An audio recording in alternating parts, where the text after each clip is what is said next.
तो एक मोल का जो कॉन्सेप्ट है अपने पास, उसके अकॉर्डिंग जो भी मेटल या जो भी मटेरियल अपन कंसिडर कर रहे हैं, उसका एटॉमिक जो मास होता है उसके अंदर एटॉमिक नंबर को अपने को बताता है। और वो कितना होता है, ये अवोगाड्रो नाम से एक साइंटिस्ट थे, उन्होंने अपने को बताया था कि कोई भी एक मोल क्वांटिटी अपन कंसिडर करते हैं तो उसके अंदर जो टोटल एटम होते हैं, ठीक है, वो उनका नंबर कितना होता है 6.022 इंटू 10⁻23। मतलब 3-4 इलेक्ट्रॉन नहीं, मिलियंस में होते हैं, लाखों करोड़ों में होते हैं, ठीक है।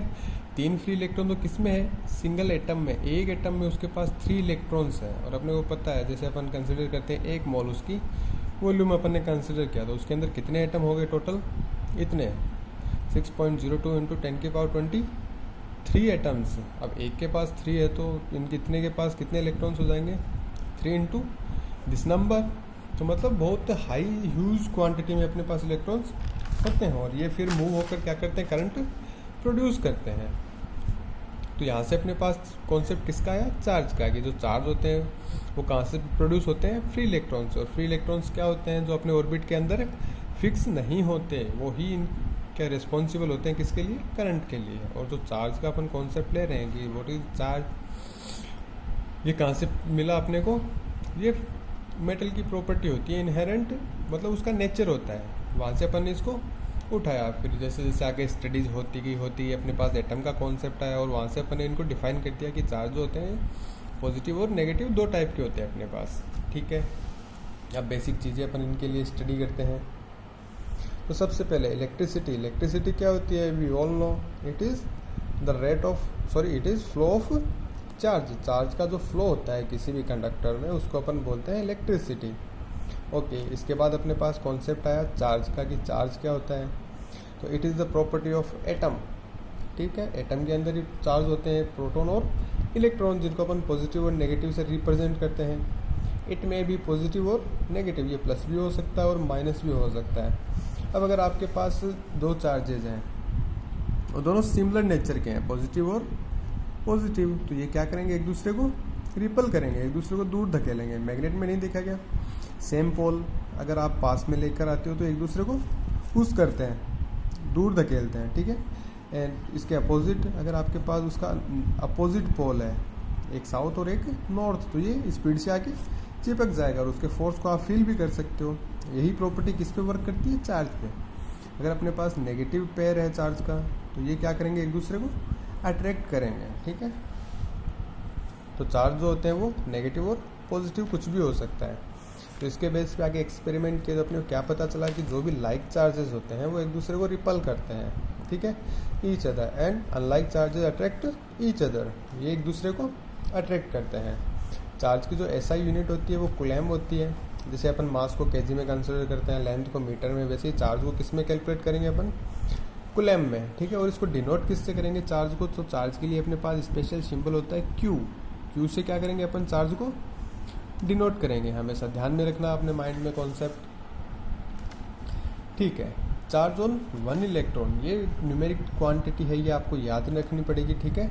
एक्सपेरिमेंटली प्रूव्ड है और ये फिक्स है कि जो चार्ज होता है 1 इलेक्ट्रॉन पे वो कितना होता है, माइनस, नेगेटिव फॉर्म में होता है इलेक्ट्रॉन पे चार्ज, तो माइनस याद रखना साथ में, 1.6 इंटू 10⁻⁹ कूलम्ब, ये उसकी यूनिट हो गई चार्ज की, ठीक है।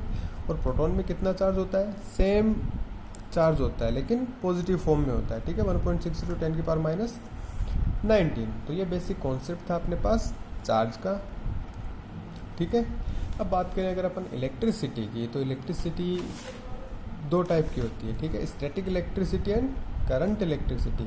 स्टैटिक इलेक्ट्रिसिटी आपके नहीं है, आगे की हायर क्लासेस में जाओगे आप, साइंस लोगे तब इसके बारे में पढ़ोगे। अपन इसमें ओनली डिस्कस करेंगे क्या, करंट इलेक्ट्रिसिटी, ठीक है। हाँ, होती क्या है अपन ये जान लेंगे। स्टैटिक इलेक्ट्रिसिटी, स्टैटिक का मीन होता है एनीथिंग एट रेस्ट, कोई भी चीज़ जिसकी आप स्टडी कर रहे हो अगर वो रेस्ट पे है तो अपन उसको स्टैटिक्स के अंदर स्टडी करते हैं उसकी, ठीक है। तो स्टैटिक क्या ले रहे हैं अपन, इलेक्ट्रिसिटी, मतलब जो भी चार्ज है अपना वो किस पे, रेस्ट पे है। फॉर एग्जांपल आपने कभी स्केल वाला एक्सपेरिमेंट किया होगा, एक स्केल को हेड के ऊपर रब किया आपने, ठीक है, फिर छोटे छोटे जो पेपर के पीसेज है ये उसको अट्रैक्ट करने लग जाता है, इसके चिपक जाते हैं। तो ये जो फोर्स इसके अंदर जनरेट होता है आपके रबिंग के थ्रू, तो ये कहाँ से आया या कौन सा फोर्स है, तो ये इलेक्ट्रिक फोर्स होता है। क्योंकि इसके ऊपर जो भी इलेक्ट्रॉन का ट्रांसफ़र हुआ आपके हेड और इस स्केल के एटम के बीच के अंदर, तो जो चार्ज प्रोड्यूस हुआ वो यहीं पे कलेक्ट होकर रह जाता है, ये आगे पीछे मूव नहीं करता। अगर मूव करता तो आपको करंट लगता, ऐसा नहीं होता। या फिर अगर इस सिरे को आपने इसकी इस साइड को आपने हेड पे रब किया और इधर से आप पेपर पीसेज इसको क्लिप करने की ट्राई करते हो तो यहाँ से नहीं मिलेगा आपको रिजल्ट, क्योंकि जो भी चार्ज इस पर बना वो सारा का सारा इसी पॉइंट पे स्टे है, रेस्ट फॉर्म में है, ठीक है। तो कुछ देर वो यहीं पे करंट शो करता है। तो इस टाइप का जो चार्ज होता है इस टाइप की जो इलेक्ट्रिसिटी होती है जिसमें चार्ज फ्लो नहीं करता, उसको क्या बोलते हैं अपन, स्टैटिक इलेक्ट्रिसिटी, ठीक है। दूसरा है अपने पास करंट इलेक्ट्रिसिटी। करंट का मतलब क्या होता है, अपन जो वाटर वेव्स होती है, कोई नदी बहती है तो उसको भी क्या बोलते हैं, उसके फ्लम्स को करंट ही तो बोलते हैं, बहते हुए पानी को। मतलब कुछ भी चीज़ है वो फ्लो हो रही है उसके अंदर। तो इसके अंदर जब चार्जेस फ्लो होंगे तो उस इलेक्ट्रिसिटी को अपन क्या बोलेंगे, करंट इलेक्ट्रिसिटी, ठीक है। This is the basic difference between static electricity and current electricity. इसके अंदर अपन स्टडी करते हैं चार्ज एट रेस्ट और इसके अंदर मूविंग चार्जेस की, ठीक है।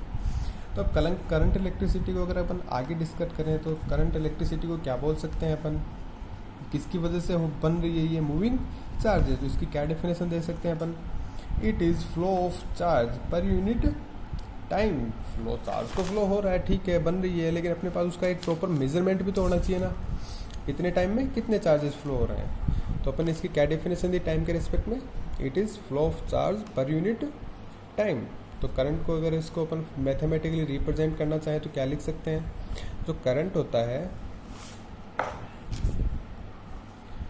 तो what is current, current is flow of charge in unit time. एक सेकंड में जितने चार्जेस फ्लो होंगे उसको अपन एक कूलम चार्ज बोलेंगे, ठीक है। इसको अगर मैथमेटिकल रिप्रेजेंटेशन दे तो क्या लिख सकते हैं अपन, करंट को आई से डिनोट करते हैं, ठीक है। ध्यान में रखना, करंट को किससे रिप्रेजेंट करेंगे अपन, आई से। चार्ज को जैसा अपन ने ऊपर डिस्कस किया किससे रिप्रेजेंट करेंगे, क्यू से, और टाइम को टी से, ठीक है, ये ध्यान में रखना। अब अगर बात करें अपन की जो चार्ज होता है उसका ऐसा यूनिट क्या होती है करंट की, तो ऐसा unit of current is ampere. जैसे चार्ज की क्या थी, कूलम, ठीक है। तो वैसे करंट को अपन किस में कैलकुलेट करते हैं, एम्पियर में कैलकुलेट करते हैं।